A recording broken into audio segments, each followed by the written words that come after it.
हाल ही में मातोश्री में आयोजित पार्टी की बैठक में उद्धव ठाकरे के सामने आते ही कार्यकर्ताओं ने संजय राउत को जमकर पीट डाला। कार्यकर्ताओं का कहना था कि संजय राउत के बेकार के बयानों से उन्हें नुकसान हो रहा है। इस पिटाई कांड के बाद उद्धव ठाकरे ने क्या कदम उठाया ये तो कोई नहीं जानता, लेकिन पिटाई होने के बाद से संजय राउत के सुर एकदम बदल गए।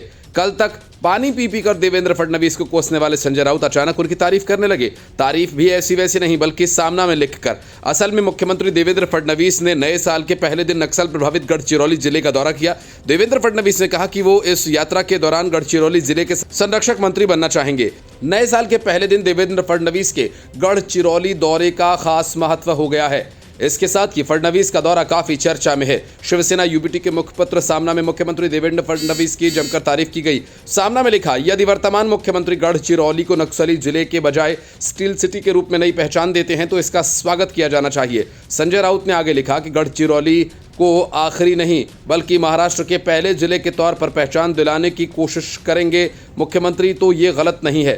सामना में संपादकीय में लिखा कि नक्सलवाद भारतीय समाज पर एक कलंक है।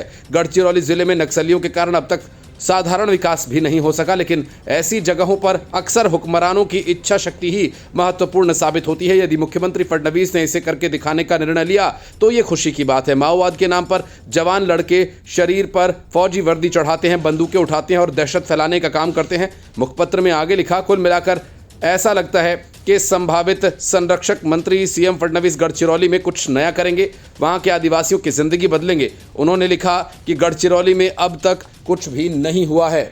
वहां के लोग नक्सलवादियों के विरोध में अंगुली नहीं उठा सकते। उन्हें इन दोनों मोर्चों पर काम करते हुए नक्सलियों के विरोध को तोड़ना है और साथ ही विकास कार्यों को भी अंजाम देना है। फडणवीस की मौजूदगी में जाहल की महिला नक्सली तारका समेत 11 नक्सलियों ने समर्पण किया और साथ ही आजादी के 77 साल बाद यानी पहली बार अहेरी में गर्देवाड़ा तक एसटी बस चली है। निश्चित रूप से मुख्यमंत्री के मिशन गढ़चिरौली के बारे में बहुत कुछ कहती है। सामना में लिखा गया कि गढ़चिरौली के विकास का ये बीड़ा वहाँ की जनता और गरीब आदिवासियों के लिए कदम उठाया गया, किसी खनन सम्राट के लिए नहीं। ये कर दिखाने का ख्याल जरूर मुख्यमंत्री को रखना होगा, तभी उनका ये दावा सच होगा कि गढ़चिरौली के परिवर्तन की शुरुआत नए साल के सूर्योदय से हुई। हालांकि बीड़ में बंदूक राज जारी है, लेकिन गढ़चिरौली में संविधान का राज आ रहा है, तो मुख्यमंत्री फडणवीस प्रशंसा के पात्र हैं। Bureau report, news of India.